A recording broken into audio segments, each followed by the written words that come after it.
Hi, I'm Maggie Lake, your host for this special UN Global Compact series, Financing a Sustainable Future, CFO Insights. You'll hear from the chief financial officers who are part of a special task force convened by the UN.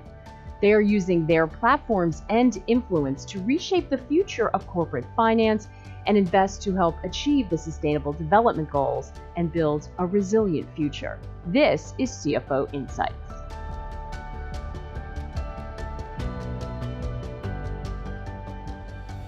How are you and your financial team using your platform to work toward the SDGs?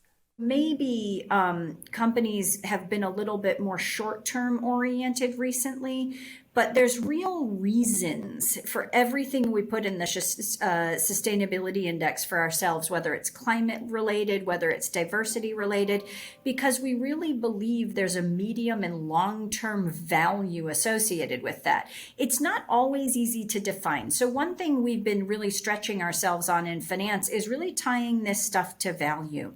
So why do we care about climate change? We care, of course, as humans, but we also care as a company because there's opportunity for us and there's risk for us. How do we put that in a way that we understand the value, where it's not just all costs and incremental costs? In fact, it's risk avoidance, it's business opportunity. Are investors aligned now with what's needed to achieve sustainability and in some cases make the transition to sustainability? At least my experience with investors is if you can put the context of what you're doing into something that pragmatically makes sense for the value of the company, they may give you a little bit of leeway on, let's say, that quarter. If at the end of the day you're just spending a lot of money and you can't tie it to value, then I think investors just get back to quarterly results, right? What can the task force do to help investors as they try to understand what's happening and as we try to tie the business case together around sustainability?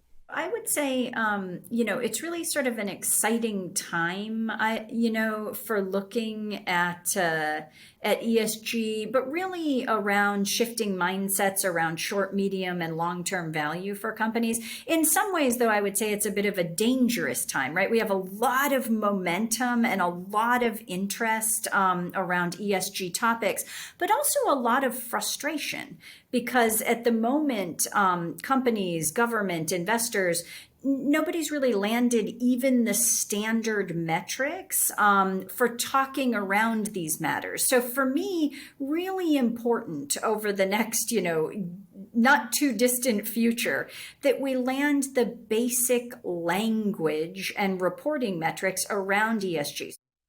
There's been changes in financial instruments as well. There was a time when it definitely seemed like financing was very project-based, but there seems to be sort of an extension and flexibility coming into the market now that investors are becoming more sophisticated about this. We mostly do financing for general purposes.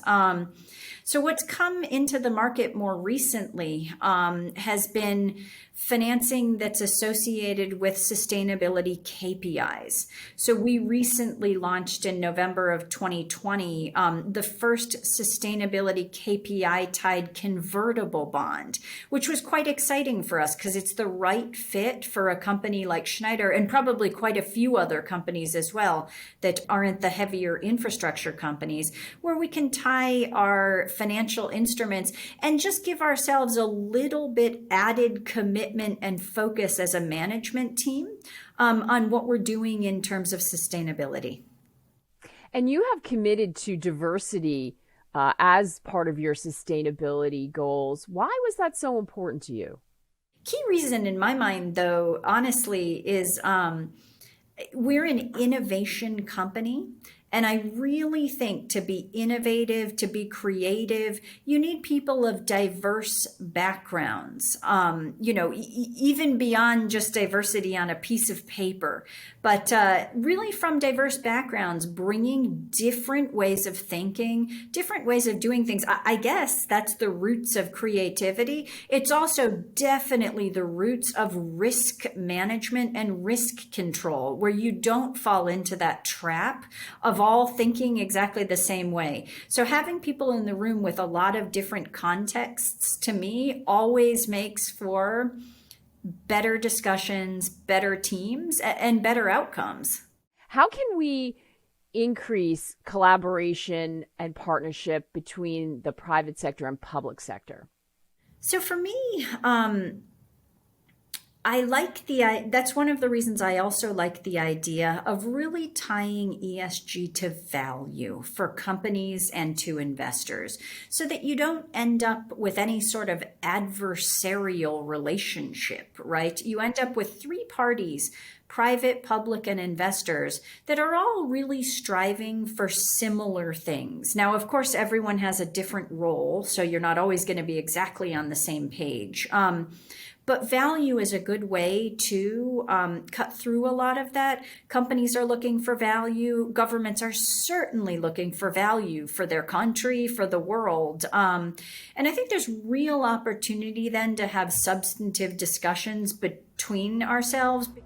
Thank you for watching CFO Insights. For more information on the CFO Task Force for the SDGs, you can head over to www.cfotaskforce.org and share your insights on social media using the hashtag CFO Task Force. Don't forget to tag the UN Global Compact @Global Compact.